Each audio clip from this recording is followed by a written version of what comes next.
ಇನ್ನು ಮುಂದೆ ನಿಮ್ಮ ನೆಚ್ಚಿನ ಧಾರಾವಾಹಿಗಳ ಫುಲ್ ಎಪಿಸೋಡ್ಗಳು ಸನ್ ನೆಕ್ಸ್ಟ್ ಆಪ್ನಲ್ಲಿ ಮಾತ್ರ. ಹೇಳಿದ್ದು ಅದ್ ಗೊತ್ತಿದ್ದು ನನಗೂ ಏನ್ ಹೇಳ್ಬೇಕು ಅಂತಾನೆ ಗೊತ್ತಾಗ್ತಿಲ್ಲ.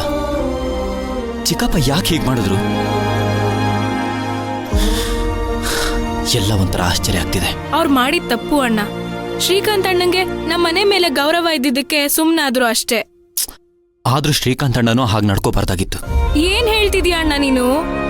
ಚಿಕ್ಕಪ್ಪ ಮಾತಾಡ್ಬೇಕಾದ್ರೆ ನೀನು ಅಲ್ಲೇ ಇದ್ದೆ ತಾನೆ?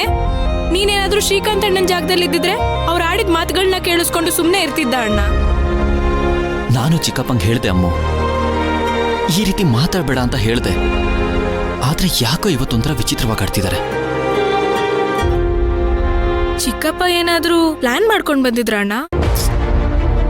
ಇಲ್ಲ ಅಮೃತ, ಮದ್ವೆ ಆಗ್ತೀನಿ ಇಲ್ಲ ಆಗಲ್ಲ ಅಂತ ಹೇಳ್ಬಿಟ್ಟಿದ್ರೆ ಇಷ್ಟೆಲ್ಲ ಪ್ರಾಬ್ಲಮ್ ಕ್ರಿಯೇಟ್ ಆಗ್ತಿತ್ತಾ? ಅಣ್ಣ ಪ್ಲೀಸ್, ಫಸ್ಟ್ ಆಫ್ ಆಲ್ ನಾವ್ ಇಲ್ಲಿಗೆ ಬರ್ತೀವಿ ಅಂತ ನಾವ್ ಯಾರಿಗೂ ಇನ್ಫಾರ್ಮೇ ಮಾಡಿಲ್ಲ. ಭಕ್ತಿ ಅಕ್ಕಂಗೆ ವಿಷಯನೇ ಗೊತ್ತಿಲ್ಲ ಅಣ್ಣ. ಅಂಥದ್ರಲ್ಲಿ ನಾವು ಅಚಿಂತ್ಯ ಅಣ್ಣನ್ ಕೊಟ್ಟು ಮದ್ವೆ ಮಾಡಿ ಅಂತ ಕೇಳಿದ್ರೆ ಯಾರ್ ತಾನೇ ಒಪ್ತಾರೆ ಹೇಳು? ನನ್ಗೆ ರಾಜಿ ಆಂಟಿ ಮಾತಾಡಿದ್ದು ಸರಿ ಅನ್ಸ್ತು. ನಾನು ಆ ಜಾಗದಲ್ಲಿ ಇದ್ದಿದ್ರೆ ನೀವು ಅಚಿಂತ್ಯ ಅಣ್ಣನಂತ ಹುಡುಗನ್ಗೆ ಕೊಟ್ಟು ಮದ್ವೆ ಮಾಡ್ತಿದ್ರ ಅಣ್ಣ? ಹೇಳಣ್ಣ.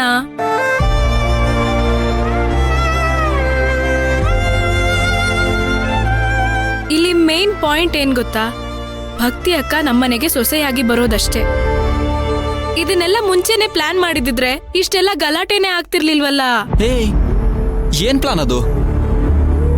ಅಚಿಂತ್ಯ ಅಣ್ಣಂಗೆ ಭಕ್ತಿನ ಕೊಟ್ಟು ಮದ್ವೆ ಮಾಡಿ ಅಂತ ಕೇಳೋದ್ರ ಬದಲು ಅಗಸ್ತಿನ್ಗೆ ಭಕ್ತಿನ ಕೊಟ್ಟು ಮದ್ವೆ ಮಾಡಿ ಅಂತ ಕೇಳಿದಿದ್ರೆ ಚೆನ್ನಾಗಿರ್ತಿತ್ತಲ್ವಾ?